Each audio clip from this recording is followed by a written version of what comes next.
training. That was not a thing. William Beaumont Army Medical Center unveiled a Maintenance of Certification in Anesthesiology Simulation, or MOCA.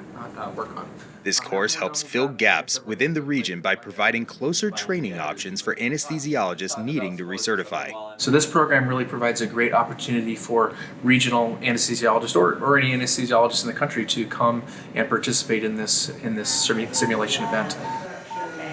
The one-day course covers some classroom instruction with a focus on state-of-the-art hands-on experience for up to 4 anesthesiologists. So it's a good way to network within the community. We're providing a great service, so we're providing a very high-quality educational product to those who participate. This high-quality training here at Beaumont Army Medical Center is also the most advanced in the entire Department of Defense. From William Beaumont Army Medical Center, Fort Bliss, Texas, I'm Dave Greason.